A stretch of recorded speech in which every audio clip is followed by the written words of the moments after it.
What's up, Primates? Welcome back, or if it's your first time, welcome. Aloha and hello. This one we're going to talk about Rich McCook's questions he's got a little giveaway thing going on. The first question here is to pick 3 artists, show your favorite album and your least favorite album. Best, worst, most fun, least fun, smelliest, most olfactorily pleasing. Anyway, now for each of these, I don't have my actual least favorite, so I'm just going to use what's in the collection right now. First up is GBV, Guided by Voices. This one is Alien Lanes. This came out right after B1000. When you hear the name Robert Pollard, you sometimes hear the word prolific, and that's because dude pretty much just writes music every day. He wakes up, has breakfast, maybe. I mean, who knows? Who knows what the guy does? That's been basically his MO.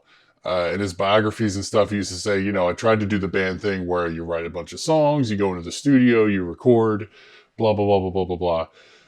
Didn't seem to work for him. So he just basically, he's at a 4-track. He would record and record and record and record.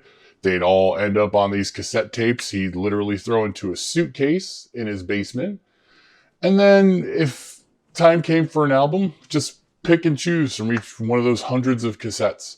And that's what you got here. That's what you got with Alien Lanes. That's what you got with B1000. In fact, Matador Records gave him a $500,000 advance or a $250,000 advance for this album.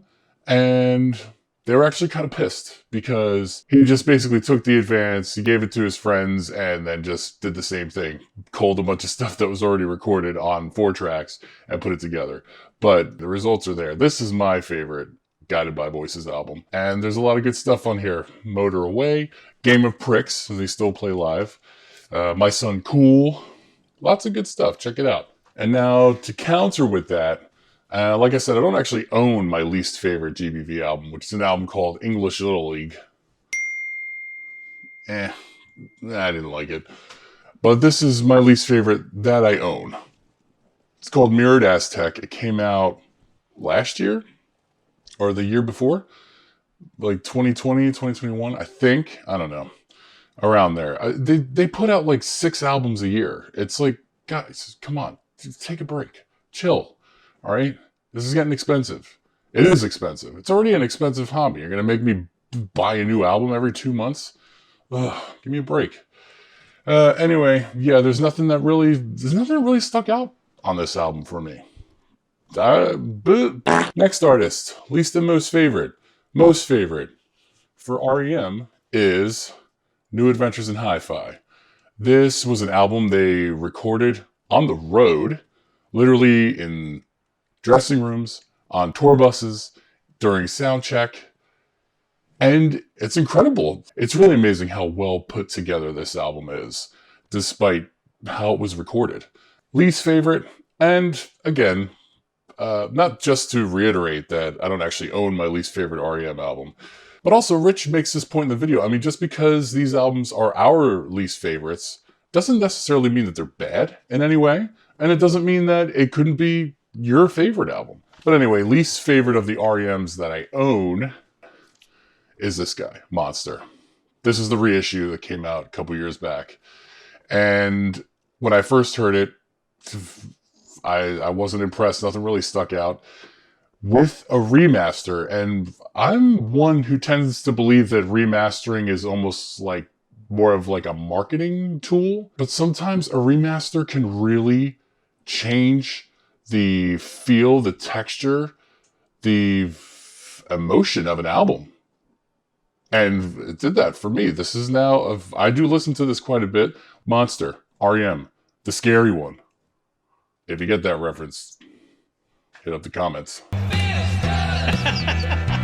Okay, third band, least, most favorite, and the first album of theirs that I heard, Bad Religion, Stranger Than Fiction. This was my 1995, but just because I came out in 94, I didn't hear it until 95, or at least the end of 94. I don't want to be all cheesy and say it changed my life, but I probably wouldn't have gotten into punk rock. But anyway, Stranger Than Fiction, this was not their major label debut. The one before it, Recipe for Hate, was their first major label album. But this one, like I said, it stuck out. I heard it on my favorite radio station at the time. It's no longer around, 103.9 WDRE in Philly.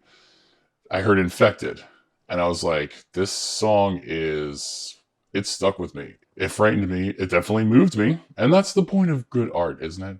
Isn't that the point of great art? To make you feel something. And my least favorite, oddly enough, is the one that came right after it. Gray Race. And again, to reiterate, it's not exactly my least favorite. I don't own my least favorite Bad Religion because, let's face it, folks, are we going to buy albums that we don't like? Very first record I ever bought.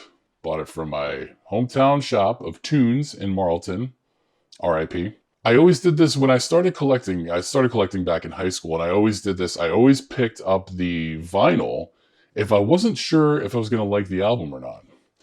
Because, CDs were always like 15, 20 bucks. The records, this one in particular, I think this one was like $6.99. $7 or $8.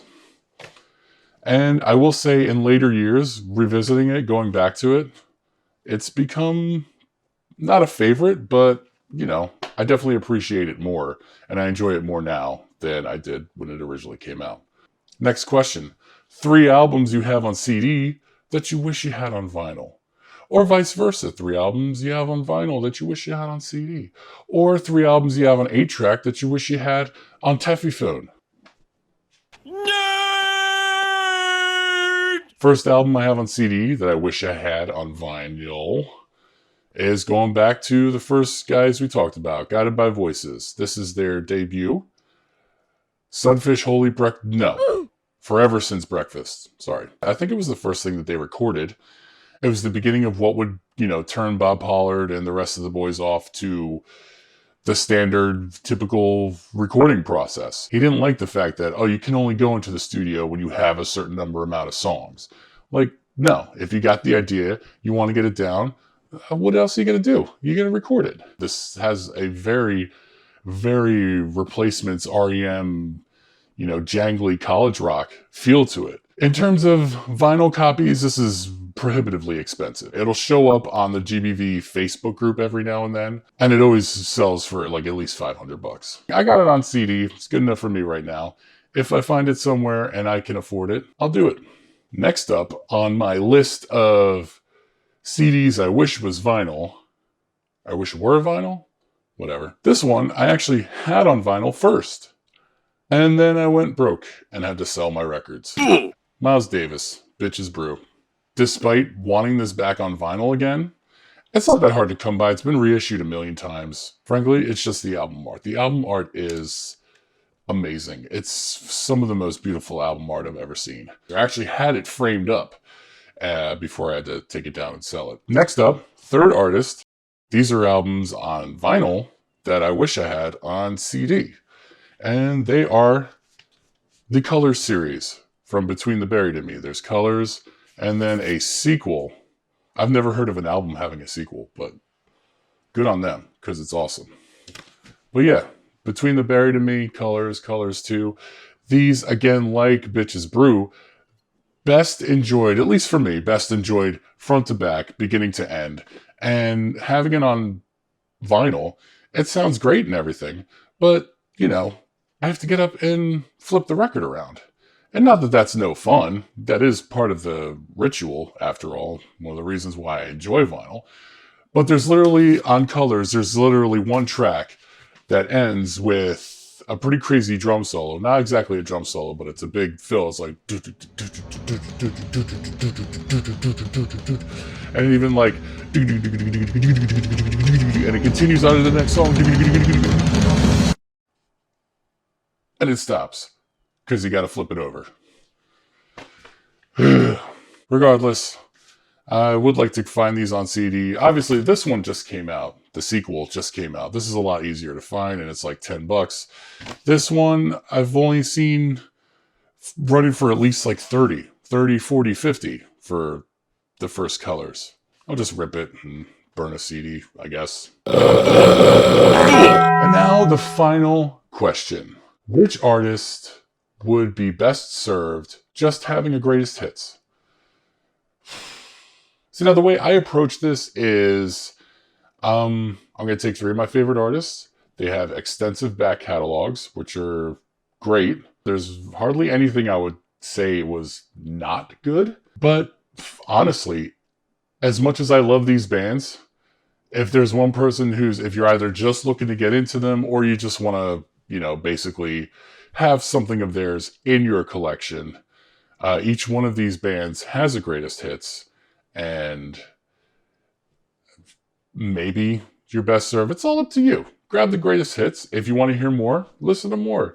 If you just want to have something of theirs in your collection, the greatest hits would be just fine. And those are the first 3 bands that I talked about.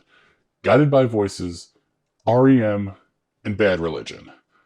I love these bands a lot. They're 3 of my favorite bands. GBV and Bad Religion especially. I've been listening to Bad Religion for a really long time. Which is why it kind of hurts me to say this, especially about Bad Religion, because I wouldn't be listening to half the music I listen to if it wasn't for them. So that's it. That's the end of this video. We say the same thing all the time. Hit like, hit subscribe. If you don't like it, so what? Drop a comment that says, hey, I don't like your video, so I'm going to go take a shit now. And it's going to smell and remind me of the video I just wasted my time with. To which I'm just going to say, all right, thanks. But in any case, thanks for watching. Hope you're having a good day, and see you soon.